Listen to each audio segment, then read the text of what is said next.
Nabi SAW berbicara, yaitu Rasulullah SAW membaca Allah Subhanahu wa taala dalam surat Fatir, "Tsumma awratsnal kitaba alladziina istafaina min ibadina faminhum zalimun li nafsihi wa minhum muqtasidun wa minhum sabiqun bil khairati bi idznillah dzalika huwal fadlul kabir jannatu adnin yadkhulunaha," dan seterusnya.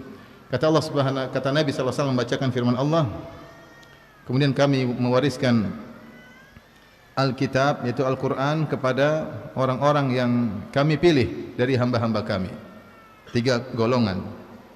Faminhum zalimun li nafsih, di antara mereka ada yang menzalimi dirinya sendiri, yaitu bermaksiat, mencampurkan antara maksiat dengan ketaatan.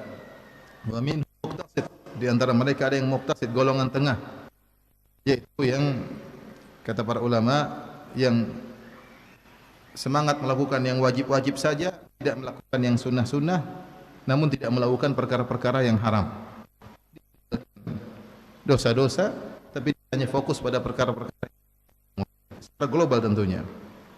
Kemudian yang terakhir, wa minhum sabiqun bil khairati bi idznillah, yaitu orang-orang yang berlomba-lomba dalam kebajikan dengan Allah. Dzalika huwal fadlul kabir, ini adalah karunia Allah yang besar. Jannatu adnin yadkhulunaha, maka mereka semua masuk dalam surga yang abadi.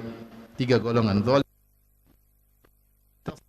Pertama yang bermaksiat, mencampurkan antara maksiat dengan ketaatan. Yang kedua muqtasid, yang tengah-tengah. Yang ketiga golongan yang semangat dalam berbuat kebajikan. Setelah itu Nabi SAW berkata, "Alladzina sabaqu bil khairat fa ulaika alladzina yadkhulunal jannata bighairi hisab."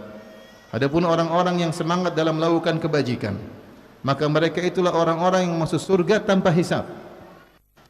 Wa ammal ladzina iqtasadu fa ulaika hisaban yasira. Adapun golongan pertengahan, maka mereka itulah yang akan dihisab oleh Allah dengan hisab yang ringan. Wa ammal ladzina zalamu anfusahum fa ulaika alladzina yuhasabuna ala tulil mahsyar. Adapun orang-orang yang mencampurkan ketaatan dengan kemaksiatan, mereka menzalimi diri mereka, maka mereka itulah orang yang akan dihisab di padang mahsyar dengan hisab yang panjang tentunya. Ini antara dalil bahwasanya orang-orang yang masuk surga tanpa hisab, orang-orang spesial yang memiliki sifat sabiqun bil khairat, cepat dalam melakukan kebajikan. Dalam kebajikan apapun selalu paling depan. Salat berjamaah, dalam berbakti kepada orang tua, dalam bersedekah, ya, ringan hatinya untuk melakukan kebajikan. Berjalan ke masjid dengan penuh semangat, bukan suatu yang berat baginya, ya. Membantu orang lain dengan mudahnya, ya. Intinya dia sabiqun dalam kebajikan. Maka ini mereka adalah orang-orang yang spesial. Tidak sembarang orang. Ketika Syekh Muhammad bin Abdul Wahhab rahimahullahu taala membuat satu bab dalam kitab tauhid dengan judul Man haqqaqat tauhid dakhalal jannata bighairi hisabin wala adzab. Siapa yang memurnikan tauhid, maka dia akan masuk surga tanpa azab dan tanpa. Ketika membawakan bab ini tentang orang-orang yang memurnikan tauhid masuk surga tanpa hisab, maka beliau menyebut contohnya Ibrahim alaihissalam. Qanitan lillahi hanifan wa lam yakun minal musyrikin syakiran li an'umihi ijtabahu wa adahu ila siratal mustaqim. Dia sebutkan contohnya Ibrahim alaihissalam yang kana ummah qanitah, yaitu memiliki sifat-sifat umat, yaitu ijtama fihi, ya, kumpul pada Ibrahim alaihissalam banyak keutamaan-keutamaan yang terbagi-bagi pada selain Ibrahim. Jadi banyak, sebagian orang memiliki keutamaan ini mungkin rajin bersedekah, satunya rajin ibadah, satunya rajin salat, tapi Ibrahim alaihissalam terkumpul pada dia berbagai macam kebaikan. Dan jarang orang seperti ini. Ada orang yang spesial puasa sunnah, masya Allah. Ada orang spesial salat malam, ada orang spesial sedekah, tapi kalau salat malam agak malas. Ada orang spesial puasa sunnah, tapi kalau sedekah malas, ya. Bisa jadi dia puasa sunnah untuk hemat juga sekalian. Jadi, tetapi Ibrahim alaihissalam terkumpul kepada dia banyak kebaikan.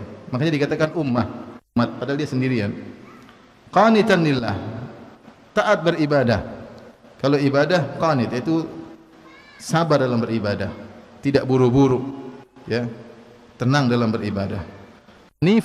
Hanifan walam yakun minal musyrikin.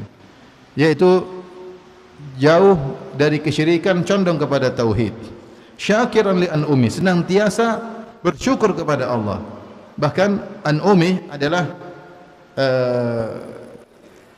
dikatakan bahwasanya jamak, tapi untuk menunjukkan sedikit, ya, kurang dari 10, wazan af'ul, ya, jamak tapi untuk 10. Asy-Syaukani rahimahullah ketika mengomentari ayat ini, beliau berkata, Ibrahim alaihissalam pandai bersyukur kepada Allah bahkan pada nikmat-nikmat yang kecil, bukan nikmat-nikmat yang besar saja. Tidak seperti sebagian kita yang hanya bersyukur kepada Allah tatkala diberi kenikmatan yang besar. Ibrahim alaihissalam senantiasa bersyukur di an'umi, bahkan pada kenikmatan-kenikmatan yang sedikit yang Allah berikan pada dia, dia senantiasa bersyukur. Lihatlah pada Ibrahim terkumpul sifat-sifat yang menunjukkan dia sabiqun bil khairat. Maka ini salah satu contoh yang mau surga tanpa hisab. Kemudian juga beliau Syekh Muhammad bin Wahab rahimahullah membawakan ayat innal ladzina hum min khasyati rabbihim innal ladzina hum bi rabbihim la yusyrikun wal ladzina hum bi ayati rabbihim yu'minun wal ladzina hum bi ayati rabbihim la yusyrikun wal ladzina yu'tuna ma ataw wa qulubuhum wajilatun annahum ila rabbihim raji'un, dalam surat Al-Mu'minun. Innal ladzina hum min khasyati rabbihim, hanya orang takut kepada Rabb mereka.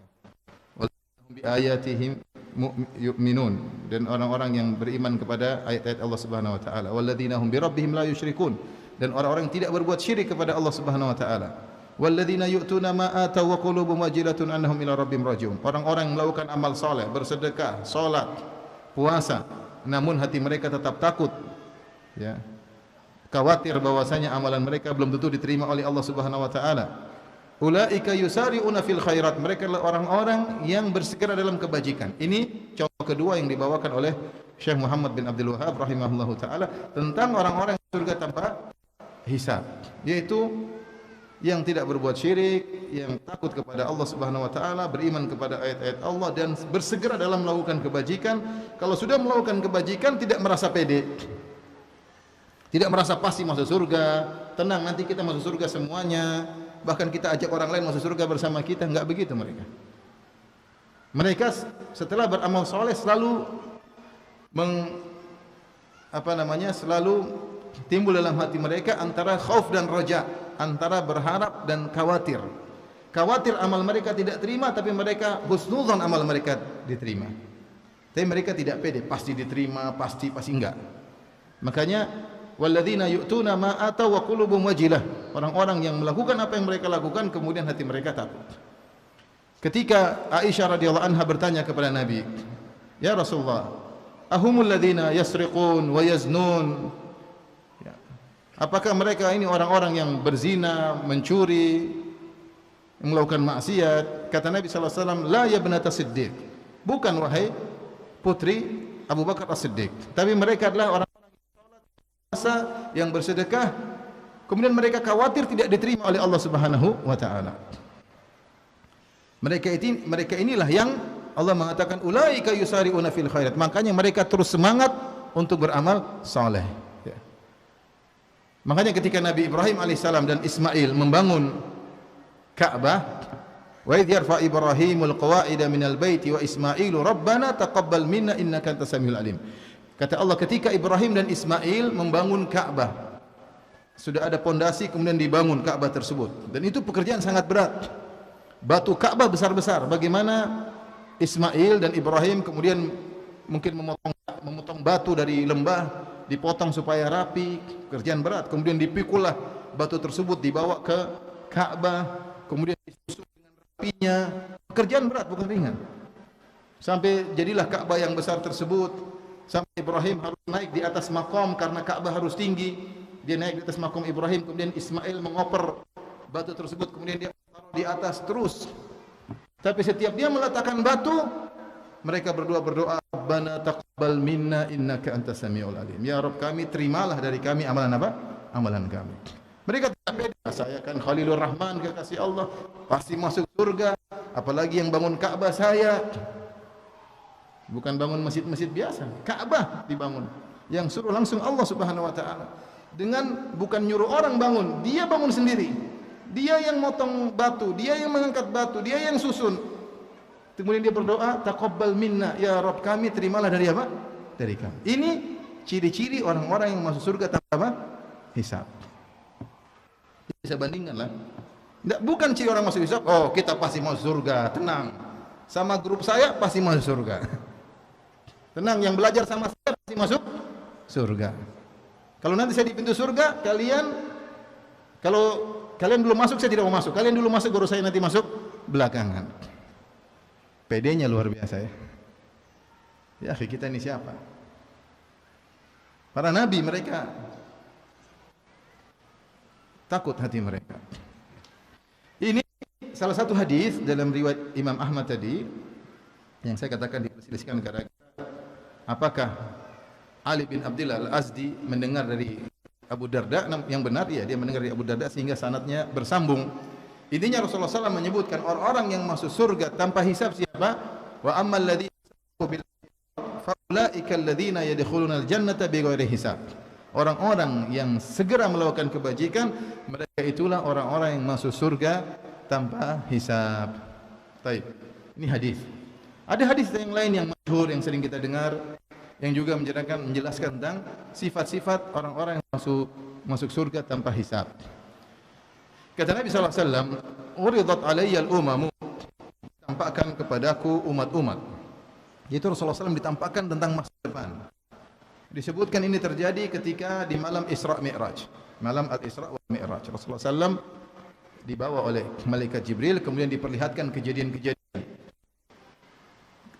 Rasulullah melihat sebagian orang diadab di neraka. Rasulullah SAW melihat juga tentang kejadian pada hari kiamat kelak. Di antaranya kata Nabi sallallahu alaihi wasallam, "Uridat alayya ummu," ditampakkan bagiku umat-umat dengan para nabi-nabinya mereka. Fa'aitu nabiyya wa ma'ur rahtu. Lihat ada nabi pengikutnya cuma beberapa orang, tidak sampai 10 orang. Nabi pengikutnya tidak sampai 10 orang. Wan nabiyya wa ma'ahu rajulu wa rajulani, dan ada seorang nabi pengikutnya cuma 2 orang, dan ada seorang nabi pengikutnya cuma satu orang.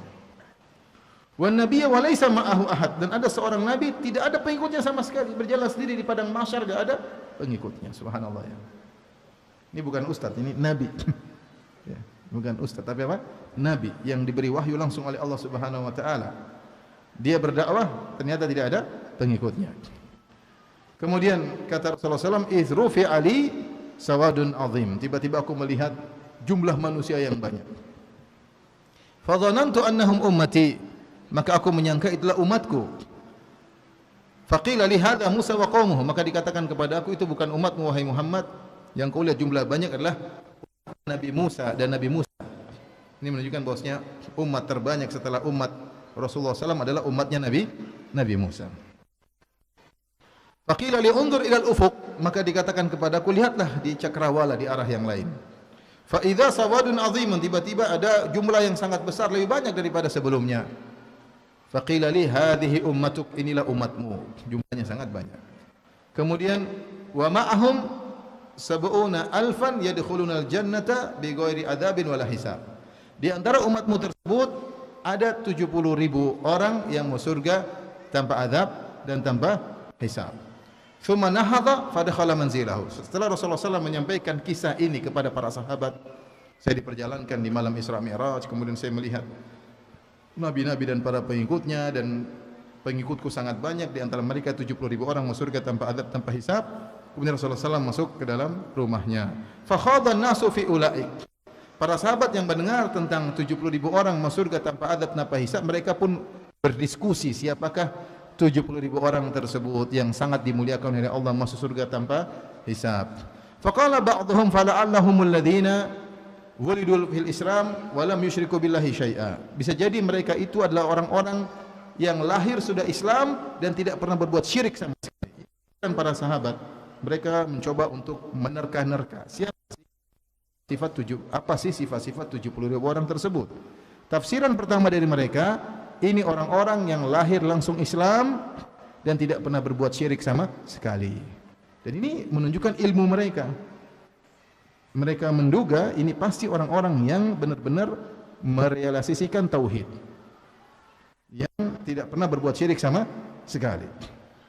Tidak pernah percaya sama dukun, tidak pernah percaya sama jima, tidak pernah percaya sama pamali-pamali. Mereka bilang ini tidak pernah berbuat syirik sama sekali. Kemudian waqala ba'dhum, sebagian lagi menafsirkan, fala'alluhumul ladzina sahibu Rasulullah sallallahu alaihi wasallam, mungkin 70.000 orang tersebutlah sahabat-sahabat spesial Nabi sallallahu alaihi wasallam. Mungkin kaum Muhajirin, kaum Ansar, karena mereka tahu tentang keutamaan para sahabat. Kemungkinan besar 70 orang ini adalah sahabat Rasulullah SAW. Wa dzakaru asya'a. Kemudian mereka menyebutkan tafsiran-tafsiran yang lain. Tatkala Rasulullah SAW keluar dari rumah, maka fa akhbaruhu, maka mereka kabarkan kepada Nabi tentang dugaan-dugaan mereka tersebut. Kemudian Nabi SAW berkata, humul ladzina la yastarqun. 70.000 orang tersebut adalah wala yaktawun, dan tidak pernah melakukan pengobatan dengan kai, dengan besi yang dipanaskan. Wala yatatayyarun, dan tidak pernah bertatayyur, mengkait-kaitkan nasib sial dengan suara tertentu, dengan hewan tertentu, dengan angka tertentu, dengan hari tertentu, tidak pernah. Wa ala rabbihim yatawakkalun, dan mereka bertawakal kepada Rabb mereka. Ya. Faqama Ukasyah, maka Ukasyah berdiri berkata, ya Rasulullah, ud'u Allah an yaj'alani minhum. Ya Allah, ya Rasulullah, doakanlah aku agar aku mintalah kepada Allah agar aku termasuk dari 70.000 orang tersebut. Kata Rasulullah SAW, anta minhum, engkau termasuk dari mereka. Dan benar, Ukasyah kemudian hidup, kemudian dia meninggal dalam medan pertempuran. Kemudian waqama al-akhar, kemudian ada lagi yang berdiri, ya Rasulullah, ud'u Allah an ja'alni minhum. Ya Rasulullah, doakan agar aku termasuk dari 70.000 orang tersebut. Kata Nabi sallallahu alaihi wasallam, sabaqaka biha Ukasyah. Engkau sudah kedahuluan Ukasyah. Pintu permintaan sudah ditutup. Enggak ada lagi minta-minta doa. Sudah kedahuluan siapa? Ukasyah. Baik. Hadis yang kedua ini Rasulullah SAW menjelaskan tentang sifat-sifat orang-orang yang masuk surga tanpa adab dan tanpa hisab. Sebelumnya jumlahnya tadi berapa? 1.000. Sedikit atau banyak? Sedikit sekali. Kaum muslimin jumlahnya berapa sekarang? Miliar. Yang sudah pernah hidup sebelumnya berapa miliar? Yang sudah meninggal, sudah dikubur berapa miliar? Dari zaman sahabat sampai sekarang sudah berapa miliar yang sudah dikubur? Yang sekarang juga berapa miliar? Yang akan hidup sampai hari kiamat berapa miliar? Dari sekian puluhan miliar tersebut, entah kapan, entah berapa jumlah kaum muslimin, cuma 70.000 orang masuk surga tanpa hisab. Maka jumlah yang sangat sedikit. Maka Nabi SAW kemudian minta tambahan kepada Allah Subhanahu Wa Taala.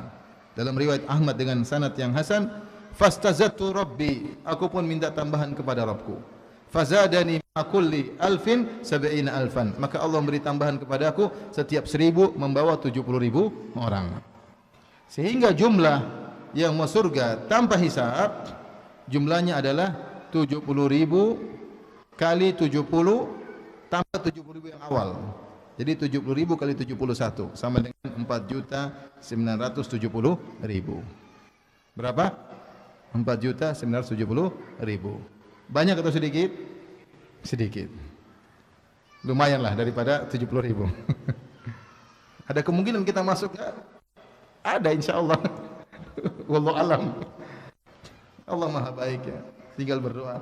Tapi ada berita gembira dalam riwayat disebutkan, wa zadani ma'a kulli alfin sab'ina alfan, Allah beri tambahan setiap 1.070.000, wa thalathu hatayatin min hatayati rabbi, dan 3 genggaman dari genggaman Rabbku.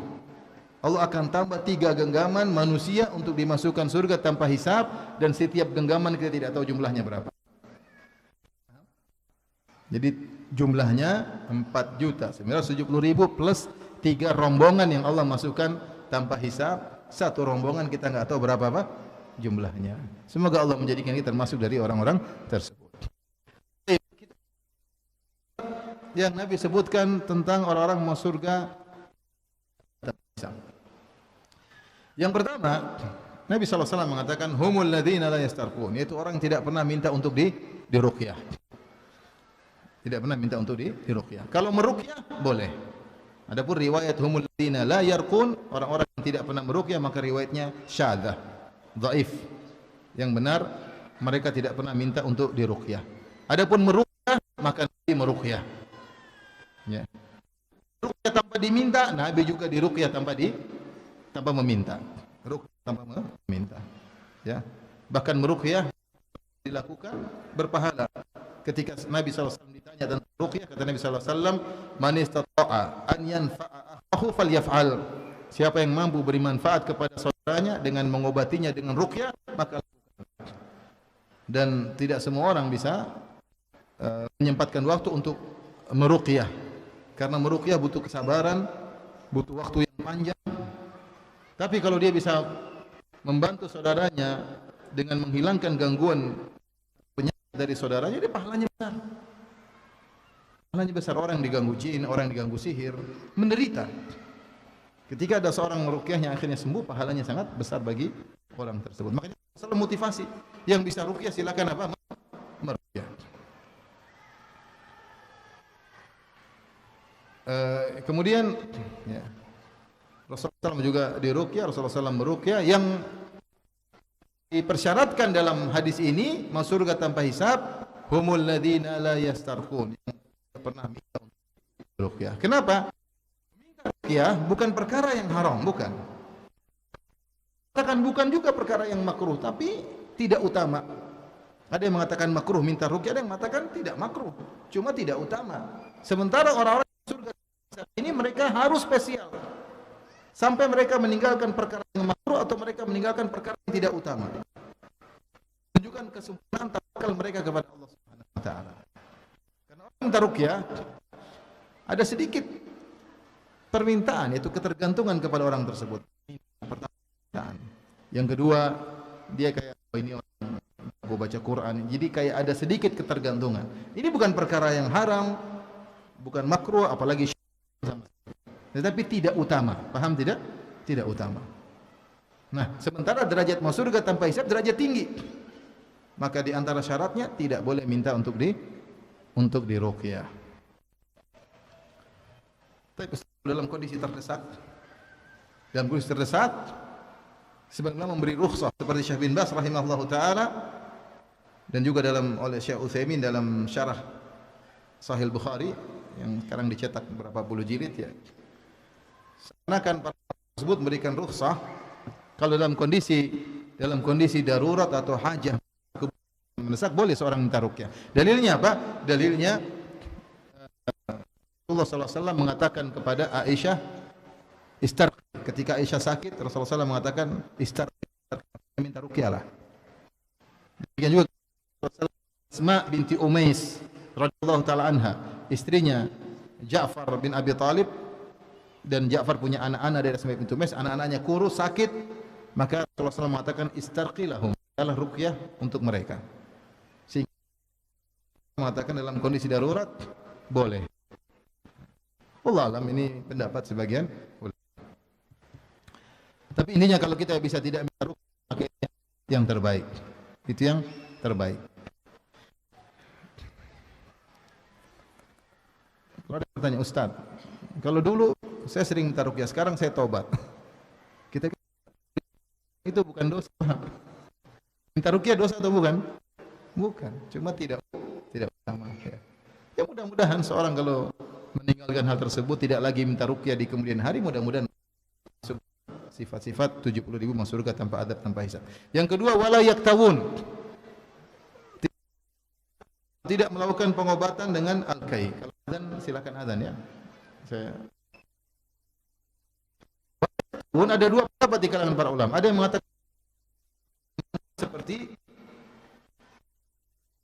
itu, tidak minta untuk diobati dengan dikai, dengan besi yang dipanaskan. Tahun tidak berobat, tidak harus minta. Dia berobat dengan kai pun dia tidak mau. Dia tidak berobat dengan kai. Masuk dari 70.000 orang yang masuk surga tanpa adab dan tanpa hisab. Jadi sifat pertama, tidak minta diruqyah. Kedua, tidak berobat dengan besi yang dipanaskan. Yang ketiga, tidak bertatoyur. Yang keempat, wa ala rabbihim yatawakkalun, dan mereka bertawakal kepada Rabb mereka. Nah, sifat yang keempat ini, wa ala rabbihim yatawakkalun, mereka bertawakal kepada Rabb mereka. Apakah ini adalah kesimpulan daripada tiga sifat pertama? Empat ini hanyalah kesimpulan, ataukah dia sifat keempat? Ada pendapat di kalangan para ulama. Ada yang mengatakan ini bukan sifat keempat, tapi dia kesimpulan daripada tiga sifat pertama.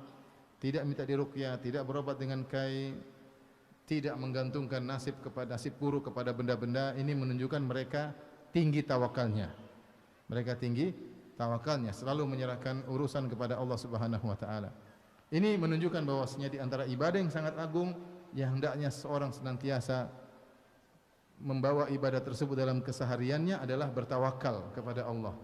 Segala urusan tawakal kepada Allah. Jangan pede kecuali setelah bertawakal. Jangan pernah pede pada diri sendiri, jangan pernah pede kepada kepintaran, jangan pernah pede pada jabatan, jangan pernah pede pada kecerdasan, ya, jangan pernah pede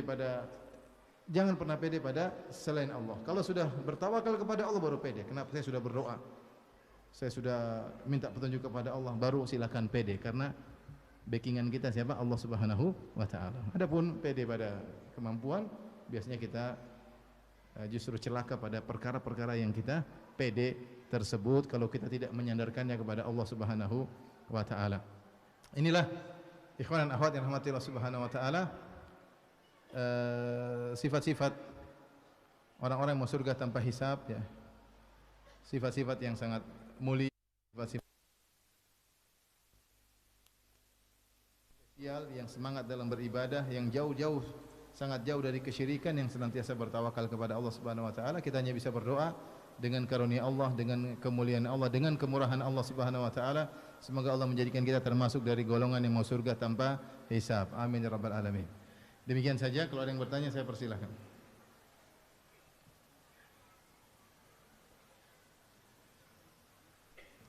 Apakah memiliki anak yang hafidz Quran juga bisa membawa orang tuanya mau surga tanpa hisab? Wallahu a'lam bishawab. Allah Subhanahu wa taala memberikan kemuliaan kepada sebagian hamba-hambanya di akhirat kelak untuk memberi syafaat. Untuk beri apa? Syafaat, ya. Seperti orang yang meninggal di medan pertempuran karena Allah Subhanahu wa taala bisa memberi syafaat, ya. Demikian juga misalnya seorang anak bisa saja memberi syafaat kepada orang tuanya atau sebaliknya, seperti anak yang meninggal sebelum balik juga bisa memberi syafaat kepada orang tuanya, ya. Intinya ini kemuliaan yang Allah berikan kepada mereka, tentunya dengan izin Allah Subhanahu wa taala. Tidak bisa mereka beri syafaat secara langsung, harus minta izin kepada Allah Subhanahu wa taala, dan orang yang mau disyafaati pun harus diizinkan oleh Allah Subhanahu wa taala.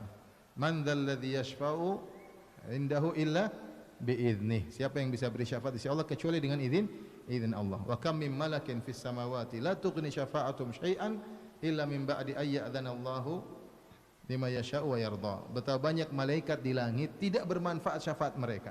Malaikat, makhluk yang sangat mulia, memberi syafaat tidak manfaat, tidak bisa syafaat mereka kecuali setelah Allah mengizinkan mereka untuk beri syafaat dan kepada orang yang Allah ridhai. Intinya di aturan akhirat ada namanya syafaat. Syafaatlah bentuk Allah memuliakan seorang hamba agar bisa menolong hambanya dengan izin Allah Subhanahu wa taala. Namun, apakah kita bisa memberi syafaat ataukah kita bisa diberi syafaat, kembalinya kepada tauhid. Siapa yang semakin ikhlas dalam ibadahnya, ya maka dia yang akan mendapatkan syafaat atau bisa memberi syafaat. Makanya ketika Rasulullah SAW ditanya, man as'adun nasi bi syafaatika yaumal qiyamah? Siapakah orang yang paling bahagia mendapatkan syafaatmu pada hari kiamat? Kata Nabi sallallahu alaihi wasallam, "Man qala la ilaha illallah khalisan min qalbihi." Seorang yang mengucapkan la ilaha illallah dan tulus dari hatinya. Semakin ikhlas, semakin mudah mendapatkan syafaat Nabi sallallahu alaihi wasallam. Semakin tidak suka riya, semakin tidak suka ujub, semakin niat karena Allah, semakin mudah dapat syafaat dari Nabi sallallahu alaihi wasallam. Kata Nabi sallallahu alaihi wasallam, kullu nabiyyin likulli nabiyyin da'watun mustajabah. Setiap nabi punya doa yang pasti dikabulkan. Wa inni ikhtaba'tu da'wati, adapun aku menyisakan satu doaku yang pasti dikabulkan untuk hari kiamat. syafa'atan li ummati yaumal qiyamah, sebagai syafaat bagi umatku pada hari kiamat kelak. Fahiya nailatun insyaallah man mata min ummati la yusyriku billahi syai'a. Maka syafaatku pasti mengenai setiap umatku yang meninggal tidak berbuat syirik sama sekali. Ini penting bagaimana kita tidak berbuat syirik dalam kehidupan ini. Ya, sehingga kalau Allah kasih kemuliaan bisa memberi syafaat, alhamdulillah. Kalau tidak, maka kita bisa dapat apa? Syafaat. Adapun bahwasanya anak yang hafidz Quran bisa wanita yang meninggal karena melahirkan, maka dia dianggap sebagai mati syahid, ya. Syekh Albani rahimahullah dalam kitabnya Ahkamul Janaiz kalau tidak salah mengumpulkan 20 orang yang meninggal tanpa perang namun dianggap mati syahid. Di antaranya wanita yang melahirkan, meninggal karena melahirkan. Tapi apakah kemudian tanpa hisab? Wallahu alam bisawab, ya. Benar dalam hadis disebutkan syahid yukfar lahu kullu yukfar lahu dzambuhu kulluh illa ad-dain. Orang yang meninggal mati syahid maka seluruh dosanya diampuni kecuali utangnya. Kalau punya utang urusan, ya, urusan di akhirat. Ustaz, teman anak qadarullah terkena sihir. Anak sudah mencoba meruqyah beliau tapi tidak sembuh. Lalu anak minta tolong diruqyah sama ustaz, apakah boleh seperti ini? Ustaz, boleh saja. Kita pergi ke ustaz atau orang lain, bukan untuk kita tapi untuk orang lain. Siapa tahu, ya, karena ruqyah itu kadang-kadang Allah kasih keistimewaan kepada seorang. Tidak semua pandai meruqyah. Seperti hadis Abu Sa'id Al-Khudri radhiyallahu anhu. Ketika mereka datang ke suatu kampung minta dijamu, tidak mau dijamu, ternyata kepala kampung tersebut sakit. Maka mereka bertanya, hal fikum raqin, apakah di antara kalian wahai para sahabat ada yang ahli ruqyah? Ternyata Abu Sa'id Al-Khudri yang ahli ruqyah. Padahal dia bukan sahabat yang paling bertakwa, bukan sahabat yang paling soleh, tapi Allah berikan dia kelebihan, dia punya kemampuan untuk mudah meruqyah. Saya ingat dulu waktu saya di pondok, ada teman, maksudnya bukan orang yang ahli ibadah, bukan orang suka, kadang-kadang agak nakal-nakal, tapi kalau ngeruqyah ampuh. Kalau ngeruqyah apa? Ampuh. Jadi orang diberi kelebihan ruqyah, silakan meruqyah. Ya, diberi kemudian meruqyah, tidak harus dia orang yang alim, tidak harus. Allah berikan dia kelebihan, masing-masing diberi kelebihan. Jadi ahli ruqyah. Seperti sahabat Abu Sa'id Al-Khudri. Akhirnya bisa Al-Khudri baca Al-Fatihah, langsung orang itu sembuh, seakan-akan tidak pernah sakit sebelumnya. Cuma baca Al-Fatihah selesai. Sebagian kita baca Al-Fatihah berulang-ulang tidak sembuh-sembuh, ya. Terkadang jinnya tambah ngamuk, ya. Tapi intinya tidak mengapa kita minta tolong orang lain atau minta tolong ustaz membantu teman kita yang tersihir, baik, itu baik. Jadi bukan dia yang itu tidak termasuk minta untuk diruqyah, tapi minta agar meruqyah orang lain, ya. Beda. Yang dimaksud dalam hadis adalah kita minta orang lain meruqyah diri kita sendiri. Itu yang mengeluarkan dari 70.000 orang tadi. Ustaz, cara menghafal Al-Quran cepat dan tidak hilang dari pikiran. Al-Quran tidak bisa hafal sekali hafal kemudian tidak lupa-lupa, nggak bisa. Allah menjadikan Al-Quran mudah dihafal. Walaqad yassarnal Qur'ana lidzikr fahal mim muddakir. Sungguh kami telah mudahkan Al-Quran untuk menjadi pengingat. Di antara para ulama mengatakan maksudnya mudah untuk dihafal. Dan itu adalah mukjizat Al-Quran, mudah dihafal. Anak-anak kecil pun bisa hafal Al-Quran.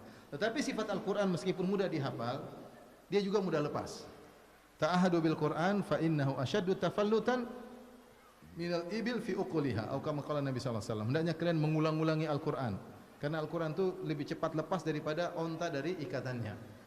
Maka Allah ingin agar seorang sering baca Al-Quran. Jadi penghafal Al-Quran memang berat. Kalau ngapal sekali, hafal mungkin mudah, bisa mungkin 6 bulan, 3 bulan. Tapi menjaga hafalan tersebut, ini tidak ada kata berhenti, terus-terusan harus murajaah. Karena kalau tidak murajaah dia akan apa? Akan lepas. Tidak akan lepas. Rasulullah mengatakan ta'ahadu seperti onta yang ada, onta kalau dia dideremkan, dipasang ikol, dipasang tali. Dia sering gerak-gerak, lama-lama talinya longgar kemudian lepas. Nah, supaya onta tersebut tidak kabur, maka pemilik onta harus cek lagi talinya, dikuatin lagi seperti itu. Demikian juga Al-Quran. Tanya para penghafal Quran, kalau mereka enggak murojaah bisa apa? Bisa lepas dan bisa hilang, ya.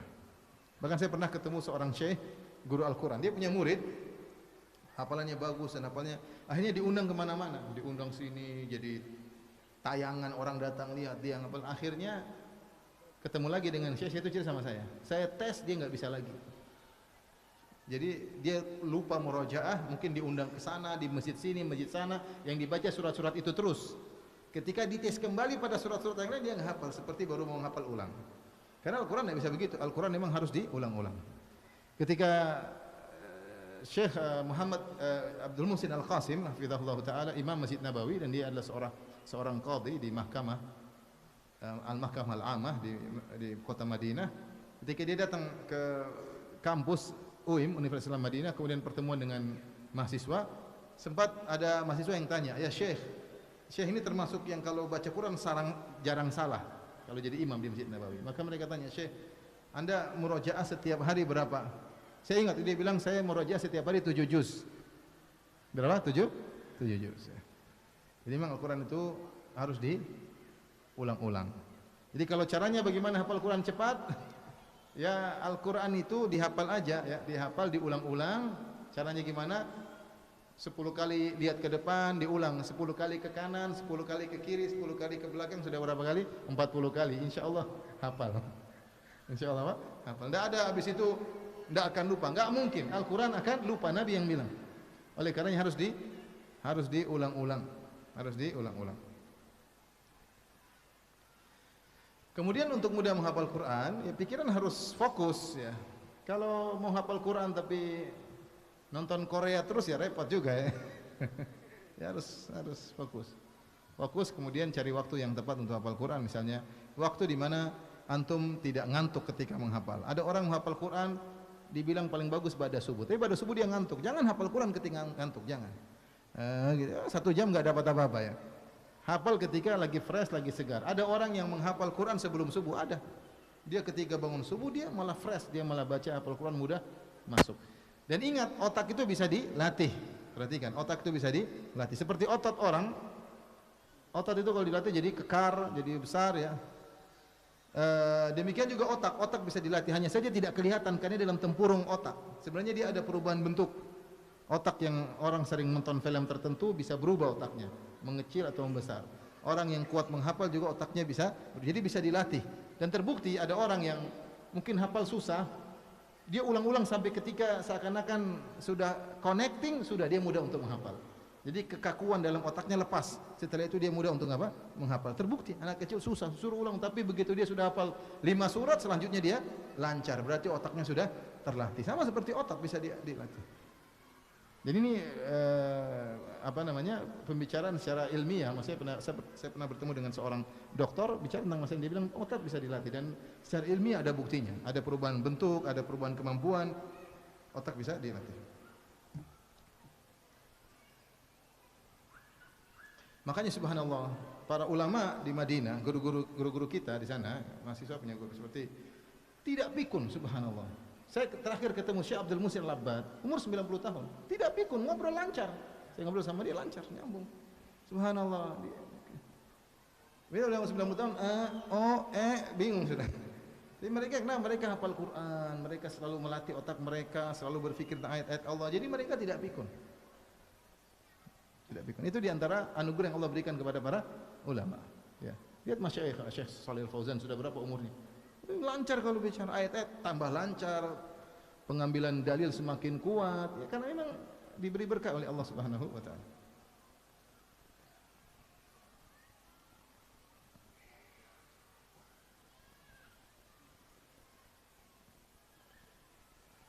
Apakah dianjurkan orang yang sedang safar salat sunnah?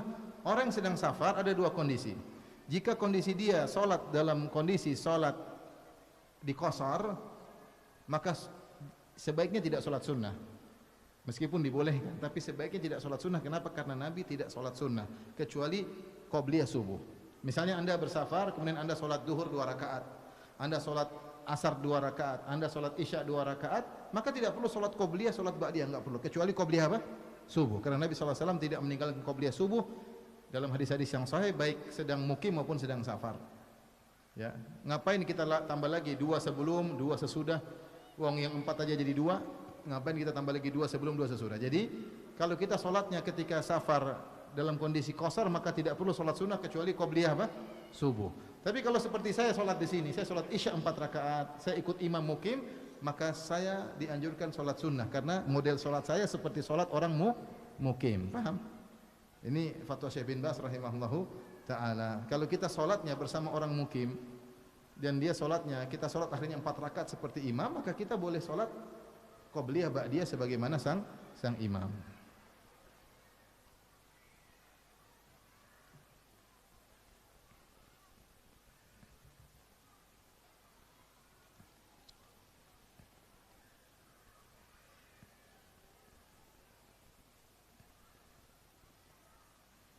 Orang yang bernazar namun belum tahu tentang hukum nazar itu apa. Lalu apakah nazarnya tetap lanjut ketika dia belajar dan paham tentang nazar sehingga ia telah merasa berat dengan nazarnya? Kalau nazarnya berat, dia gagalkan dan dia bayar kafarah. Kalau tidak mampu mau diapain lagi? Dia bayar apa? Kafarah sumpah. Fa kafaratuhu seperti kafarah sumpah, kafaratul yamin. Nazar adalah sumpah, suatu yang tidak wajib kita wajibkan dengan mengatakan demi Allah, kalau saya lulus saya akan traktir teman sekelas makan bakso. Akhirnya lulus. Mau traktir duit nggak ada. Gimana? Ya udah, bayar kafarah apa? Sumpah. Fa kafaratuhu it'amu asyrat masakin min awsati ma tut'imuna ahlikum aw kiswatum atah raqabah. Faman lam yajid fasiyamu thalathati ayyam. Dzalika kafaratu aymanikum idza halaftum. Kalau kalian melanggar nazar atau melanggar sumpah, maka kafarahnya pilihan, memberi makan 10 fakir miskin, atau memberi pakaian 10 fakir miskin, atau memerdekakan budak. 3 pilihan, terserah mana. Memerdekakan budak sekarang sudah enggak ada, tinggal 2. Memberi makan 10 fakir miskin atau memberi pakaian 10 fakir miskin. Kalau tidak mampu baru puasa 3 hari. Jangan langsung puasa 3 hari. Lihat dulu punya uang atau tidak, kasih makan atau pakaian. Kalau enggak baru puasa 3 hari.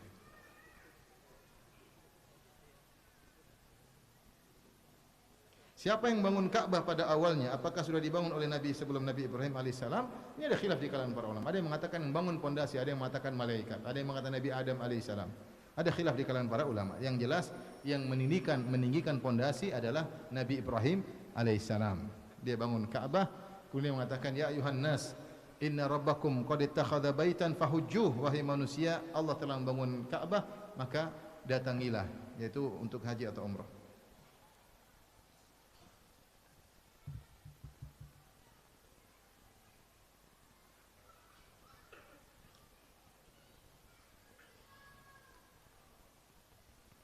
Apakah khitan sunat laser juga termasuk pengobatan dengan kai?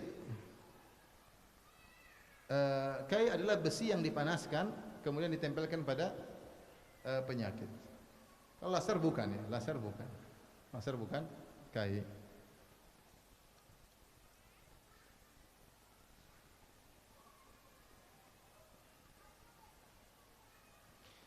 Ustaz, saya murid SMA boarding di Padang. Izin bertanya, jika kita pernah melakukan salah satu yang menyebabkan mengeluarkan kita dari orang masuk surga tanpa dihisab sebelum mengetahuinya, lalu kita bertobat, apakah kita bisa masuk surga tanpa hisab? Insyaallah taala ya.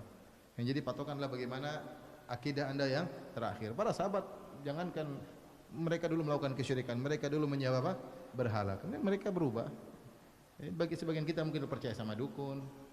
Ya, dulu ada yang mencari keris bersinar macam-macam ini sekarang ngerti itu enggak benar ya, bertobat, mudah-mudahan tidak akan mengulangi lagi, mudah-mudahan masih bisa termasuk dari yang masuk surga tanpa azab dan tanpa hisab.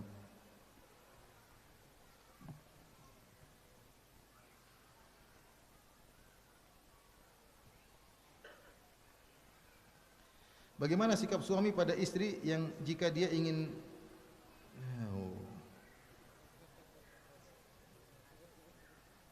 sudah terlanjur dibaca ya.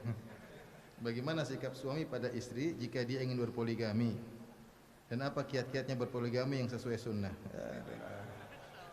Belajar dulu. Belajar dulu ya. Sama saya juga belajar, sama-sama apa?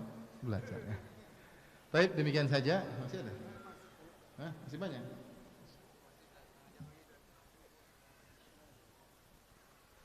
Bagaimana agar terhindar dari maksiat yang selalu cepat muncul saat upaya dalam ketaatan? Allah berfirman tentang Nabi Yusuf alaihissalam, bagaimana Zulaikha yang menggoda Nabi. Nama dia tidak ada dalil yang sahih namanya Zulaikha, tapi Ada dua nama yang disematkan kepada wanita ini. Ada yang mengatakan namanya Zulaikha. Dia bercerita, "Walaqad rawattuhu an nafsihi fasta'sam." Sungguh aku telah merayu Yusuf, namun dia fasta'sam, itu bertahan, dia tidak mau memberi sedikit pun celah. Jadi orang kalau ingin tidak terjerumus dalam maksiat, dia isti'sam, dia berusaha tidak memberi celah sedikit pun, maka dia akan selamat. Tapi kalau dikasih celah, dia mudah bermaksiat. Contoh, dia melihat-lihat, mulai lihat sedikit-sedikit, lama-lama ke bawah. Contoh, dia chatting sama cewek, mulai jawab, sudah, hihihi, hehehe, selesai, lama-lama. Ya. Seharusnya langsung dia, maaf, saya tidak bicara sama Ahmad misalnya, atau blokir atau apa, gitu caranya.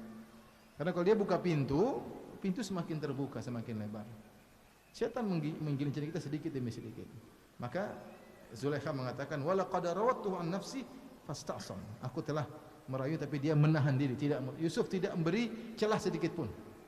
Enggak ada celah sedikit pun, bertahan kabur dari lokasi kemaksiatan. Nah, kita ini yang jadi buat kita terjerumus karena kita kasih celah. Mungkin kita enggak nonton film, mulai nonton macam sedikit-sedikit, lama-lama nonton, lama-lama semakin meningkat, lama-lama semakin meningkat maksiatnya. Mungkin kita tidak sampai berzina, tapi ngobrol sama istri orang bergampang-gampangan, mulai senyum-senyum, mulai kita enggak tahu nanti bagaimana. Jangan kasih celah. Kalau ada akhwat kirim foto, ya, dan kita tidak ada niat untuk menikahinya, segera dihapus dan diblokir. Jangan diblokir, tidak dihapus. Diblokir, tidak dihapus, di murojaah. Kalau lagi omel sama istri, telepon aja. Ini namanya kasih celah, ya.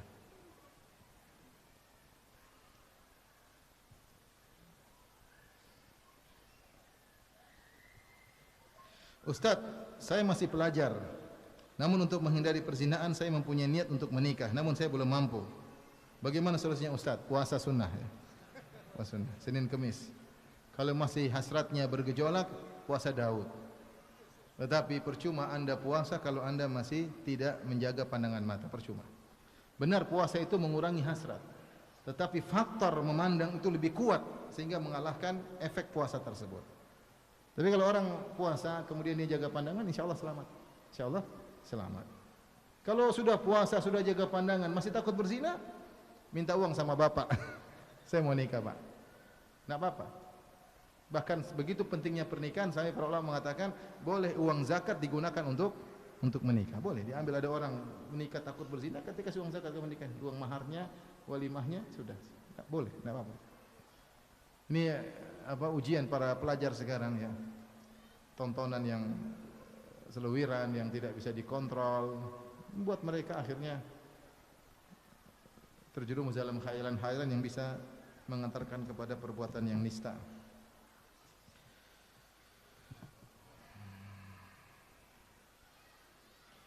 Ustadz, bolehkah menggunakan bahasa-bahasa gaul ketika kita berbicara tentang Allah Ta'ala, seperti mengatakan chat Allah dengan salat, atau apa ini, chattingan, ya. Kita kalau menggunakan bahasa tentang Allah Subhanahu Wa Ta'ala, jangan mengandung bahasa yang menunjukkan perendahan kepada Allah Subhanahu Wa Ta'ala. Seperti contoh kita mengatakan, misalnya mengatakan Allah mesra. Mesra ini bahasa yang kurang, khawatirnya ada nilai syahwat di situ, ya. Sebaiknya kita hindari, ya. Seperti kata-kata seperti itu, ya. Bila Allah chattingan sama kita, repot juga. Kita enggak chattingan sama Allah. Jadi enggak pas. Kita menghindarlah, ya. Kita menghindar bahasa-bahasa yang khawatir menimbulkan makna konotasi yang buruk.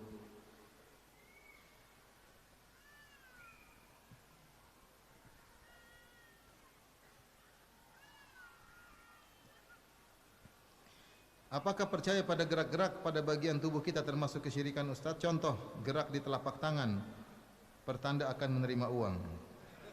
Bergelak kelopak mata sebelah bawah, pertanda akan menangis, dan lain sebagainya.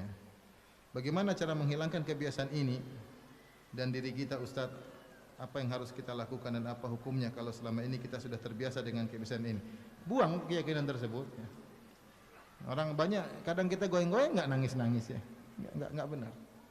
Kadang gerak-gerak sendiri, duit enggak datang-datang. Enggak, itu enggak. Kalaupun datang hanya kebetulan, ini tidak ada kaitannya dan itu tidak boleh. Ini termasuk apa? Mengkaitkan sesuatu yang tanpa sebab.